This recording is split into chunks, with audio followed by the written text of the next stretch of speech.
Hello everyone, hola, merhaba, annyeonghaseyo, and welcome back to another video on Michaela Learns Languages. Today's video is going to be talking about language learning mistakes that I think probably most of us have made. These are all coming from personal experience, so if you do any of these things that are on this list, please don't feel judged that I'm saying, hey, this is a bad thing, you shouldn't do this. Because I learned that from doing it myself and realizing, oh, hey, that didn't work out. So please don't feel judged by any of this. We are on this language learning journey together, and I just want to give some helpful tips. So number 1 is not getting enough sleep. I know, we all know that you should get enough sleep and that it helps our brains, but I think people really underestimate how much a good night's sleep can do for your memory, for your brain, and overall just to feel better in life. It's good for your health, it's good for your language study. So what I do is I just try to go to bed around the same time every night and to wake up around the same time every day. And I don't always do this perfectly, and it is also not the end of the world if you stay up late one night. So definitely give having a regular bedtime a try and see what it can do for your language study. I think you'll find that when you get a good night's sleep, you will start remembering more of what you learned yesterday. So number 2 is being afraid of making mistakes. Now, this is a tough one. This is something that I still struggle with, and I feel like a lot of my perfectionists out there are also going to struggle with this.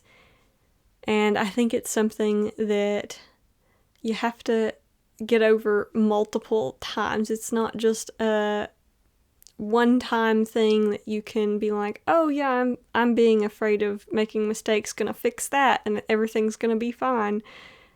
And it's not.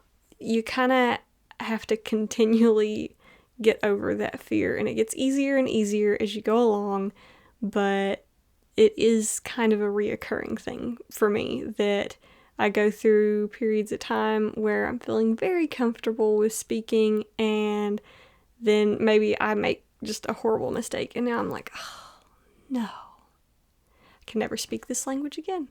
But just doing a lot of practice helps. And if you really have a lot of anxiety about making mistakes when you speak, something that I have found that's helpful is to do a lot of writing practice first before you start trying to speak to people. And it helps you kind of build your confidence in your ability to output the language, because writing and speaking are both output. They come from your brain either onto a paper or from your brain to your mouth and you say it to somebody. Whereas like reading and listening are input. It's coming from outside of your brain and going into your brain. So practicing the less stressful of the output skills, which is writing, can help the slightly more stressful output skill, which is speaking. Number 3 is trying to find the perfect method or the perfect routine.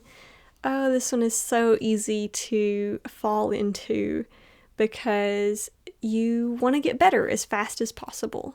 But I am here to tell you that the perfect routine and the perfect method do not exist.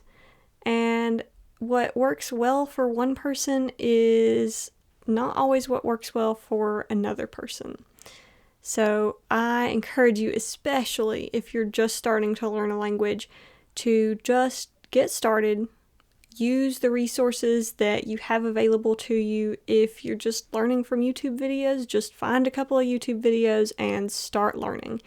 And it really is not the end of the world, especially at the very beginning, if you use some methods that are not efficient. So I encourage you to just get started. See what works for you, and you can adjust your language learning method as you go. It's not the end of the world if your study method isn't perfect. Number 4 is comparing yourself to others. Please just remember that what you see online is not the full picture. no one really wants the world to see all of their struggles, right? So what you're seeing online is the good part of people's language learning journey. So don't judge your bad days based on other people's best days. Number 5 is expecting to be fluent in 30 days or 3 months or any of these claims that you see online. Now, you definitely can make a lot of progress in 30 days or 3 months if you dedicate a lot of hours each day to studying. So I'm not saying that you can't make good progress in that time, but the likelihood of being fluent after even 3 months, the likelihood of being fluent after that amount of time is really, really slim. You would have to be dedicating pretty much every waking hour to language study if you wanted to be fluent in that short of an amount of time. Realistically, even after studying for a whole year, you're probably not fluent yet, because even becoming fluent in as short an amount of time as 1 year takes a tremendous amount of effort. And I feel like a lot of people go into language learning expecting that they'll be fluent in a short amount of time, and then when reality hits, they don't want to keep going because they realize just how much farther they have to go, when I wish we were more honest online about how long it really takes to become fluent. You spend hundreds of hours learning the language before you feel confident in it. Number 6 is making very strict or very ambitious study schedules. So by ambitious, I mean scheduling every single hour of free time that you have in a day and saying, I'm going to study for all of those hours. So why is this a problem? Why can't I just say that all of my free time is going to be spent language learning? Your brain has to have downtime during the day. It has to have rest that is not sleeping. So you can't just schedule and time block every single waking hour of your day. You are going to burn out so fast. And believe me, I've tried it. And it doesn't work. Don't try it. It was awful. Number 7 is trying to learn too much new material without reviewing the material that you've already learned. So it's really exciting, especially at the beginning when you're learning a new language, to just want to learn new stuff and more new stuff and more new stuff, and oh, isn't this so fun? And then, oh, wait a minute, I don't remember anything that I learned a week ago because I didn't review it at all. You've got to continuously be reviewing the stuff that you've already learned along with adding new material. There's got to be a balance there. Number 8 is trying to remember everything. So while it's a good thing to be reviewing the stuff that you've learned and trying to remember as much as you can, I would caution against being disappointed in yourself when you forget things. Forgetting is part of learning, and that's why reviewing is so important, because it is natural and normal to forget the stuff that you learned. Number 9 is too much passive learning and not enough active learning. I'm not saying that you shouldn't have passive learning in your study routine. It should be there. It is definitely helpful, but having too much of that and not actively studying the language is going to really, really slow your progress down. So things like listening to music, listening to podcasts, watching YouTube, watching TV shows, all of those are great passive learning activities, but they shouldn't be the only thing that you're doing. You still need active practice in there, and there are ways to make these activities more active.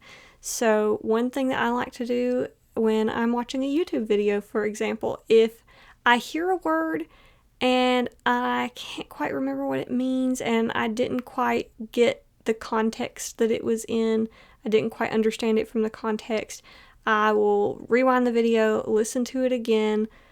If I still didn't understand, I still can't recall what that word meant, but I know that I've heard it, I will pause the video, look it up in the dictionary, And usually I have a dictionary on my phone. So I pull up a dictionary app on my phone and type it in and see what it means. And oh, okay. Now I remember, yeah, I learned that last week.